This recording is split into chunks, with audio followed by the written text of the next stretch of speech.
जय माता दी। दुर्गा सप्तशती का 5वां अध्याय।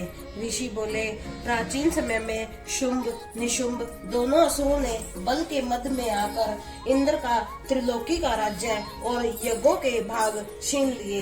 उन्हीं दोनों ने सूर्य, चंद्रमा, कुबेर और वरुण का अधिकार पा लिया। वायु एवं अग्नि का काम भी वे ही करने लगे।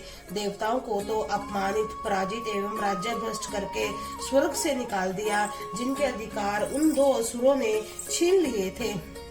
वे सभी पराजित देवता अपराजित देवताओं का समन करने लगे कि उस देवी ने तो हमें उस वर दिया हुआ है कि आपत्ति काल में मेरा समन करने पर तुम्हारे महान संकट तत्क्षण में दूर कर दूंगी। वही वर विचार कर पर्वतराज हिमालय पर सभी देवता पहुँचे। वहाँ भक्ति की स्तुति करने लगे।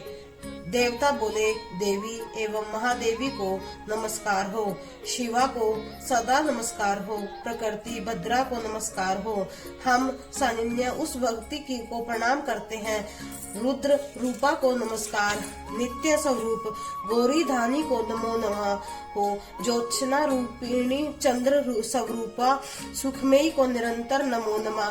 प्रणाम करने वालों की उन्नति करने वाली सिद्धि स्वरूपा को नमस्कार हो। दैत्यों की लक्ष्मी राजा लक्ष्मी शंकर पत्नी माता जी को नमो नमः हो।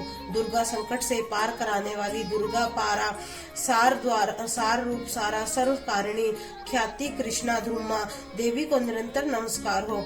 अत्यंत सुंदर एवं अत्यंत भयंकर रूप उस देवी को बार बार प्रणाम हो। जगत की प्रतिष्ठा रूपा प्रकृति देवी को नमो नमः। जो देवी सभी प्राणियों में चेतना कही जाती है, उसे नमस्कार, उसे नमस्कार, उसे बार बार नमस्कार हो। जो देवी सभी प्राणियों ने निद्रा रूप में कही गई है, उसे नमस्कार, उसे बार बार नमस्कार हो। जो देवी सभी जंतुओं में शुदा और छाया रूप से स्थित है, उसे नमस्कार, उसे बार बार नमस्कार हो। जो देवी प्राणियों में क्षमा शक्ति एवं तृष्णा रूप में स्थित है, उसे नमस्कार, उसे नमस्कार, उसे बार बार नमस्कार हो। देवी जो देवी सब प्राणियों में लज्जा शांति श्रद्धा रूप में स्थित है, उसे नमस्कार, उसे नमस्कार, उसे बार बार नमस्कार हो। जो देवी सभी प्राणियों में कांति रूप में स्थित है, उसे नमस्कार, उसे बार बार नमस्कार हो। जो देवी सभी प्राणियों में भ्रांति कांति और लक्ष्मी रूप में स्थित है, उसे नमस्कार, उसे नमस्कार, उसे बार बार नमस्कार हो। जो देवी इस सारे जगत में व्यापक होकर चैतन्य रूप में स्थित है, उसे नमस्कार, उसे नमस्कार, उसे बार बार नमस्कार हो। प्राचीन काल में अपने मनोरथों की सिद्धि के लिए देवताओं ने जिस देवी की स्तुति की, इस प्रकार कई दिनों तक सूर्यपति इंद्र जिसकी सेवा करता रहा, वह मंगल रूपा परमेश्वरी हमारे मंगल एवं कल्याण करे और हमारी आपत्ति दूर करे। दुष्ट दैत्यों से सन्नापतित हम सूर्य संपूर्ण देवता जिस भगवती ईश्वरी को नमस्कार कर रहे हैं और जो भक्ति पूर्वक विनम्रता के स्वरूप मनुष्यों द्वारा समन की जाने पर उनकी सभी विपत्तियों का नाश कर देती है, वह हमारी भी सभी विपत्तियां दूर करे। ऋषि बोले, हे राजन, देवता लोग जब इस प्रकार भगवती की स्तुति कर रहे थे, उस समय श्री गंगा जी के जल से स्नान करने के लिए श्री पार्वती जी आई। उस समय सुंदर बाहों वाली पार्वती जी ने देवताओं से कहा कि आप लोग किसकी स्तुति कर रहे हो। तब अपने उनके शरीर से कोश में प्रकट होकर शिवा बोली, ये देवता तो शिवा बोली, ये देवता तो शुंभ दैत्य से सताए हुए एवं संग्राम में निशुंभ से पराजित होकर मिलकर मेरी ही स्तुति कर रहे हैं। श्री पार्वती जी के शरीर कोश से ही श्री अंबिका जी का प्राकट्य हुआ। इसी कारण सारे संसार में कौशिकी नाम से प्रसिद्ध है। इस प्रकार जब कौशिकी प्रकट हुई, तब श्री पार्वती जी रूप में काली हो गई। हिमालय में रहने के कारण इसका कालिका नाम विख्यात हुआ।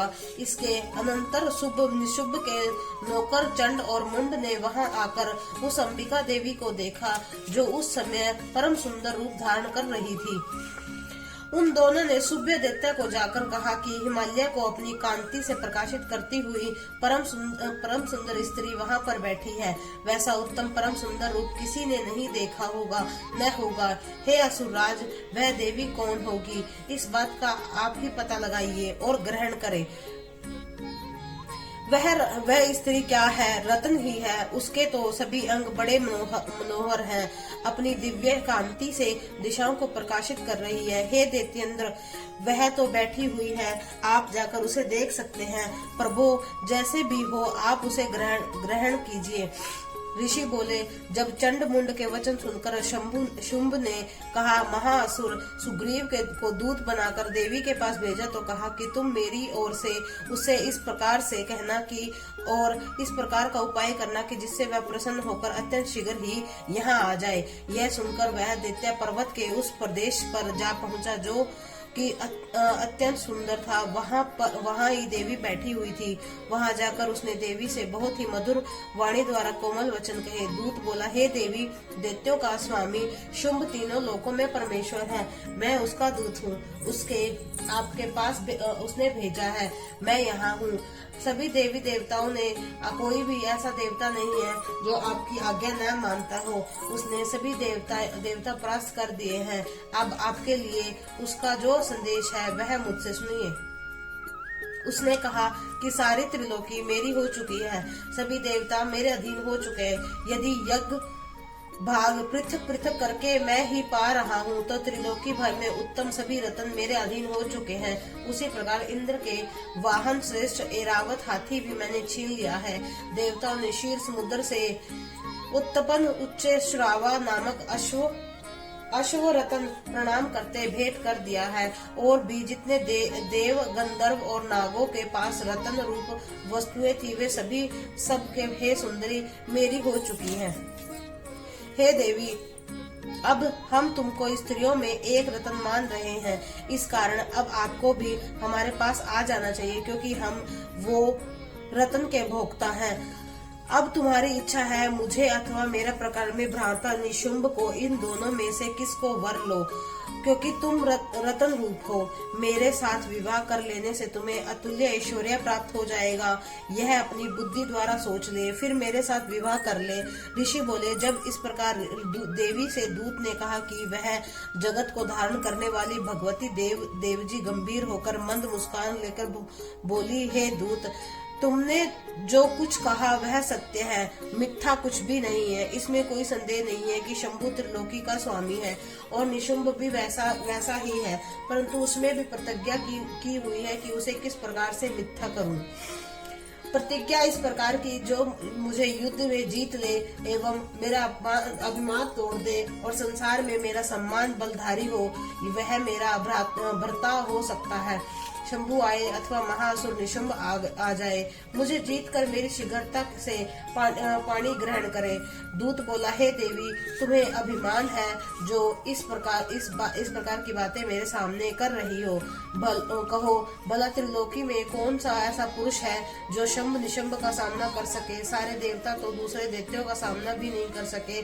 तू तो स्त्री है, फिर अकेली है। युद्ध भूमि में इंद्रादिक सभी देवता जिन शंभु शुभ आदि देवताओं के सामने ना ठहर सके, भला तू स्त्री होते हुए उनका सामना कैसे कर सकेगी? इसी तरह चलने से तुम्हारी प्रतिष्ठा होगी, अन्यथा जब वे तुम्हारे केश पकड़कर घसीटते हुए ले जाएंगे तो तुम्हारा गौरव नष्ट हो जाएगा। देवी बोली, हे दूत, इसमें कोई संशय नहीं है कि शुंभ बलवान है और निशुंभ भी प्रकर्मी है, पर मैं करूं तो क्या करूं? प्रतिज्ञा करने से पहले यह बात मैंने नहीं सोची थी। अब तो तुम जाकर असुर राज को मेरी यही बात कह दो, फिर उसे जो उचित दिखाई दे वही करे। इस प्रकार से दुर्गा सप्तशती के 5वें अध्याय का समापन होता है। इसी प्रकार से आगे के 6ठे अध्याय को सुनने के लिए मेरे चैनल पर बने रहे। मेरे चैनल को शेयर कीजिए, सब्सक्राइब कीजिए, लाइक कीजिए। धन्यवाद। जय माता दी।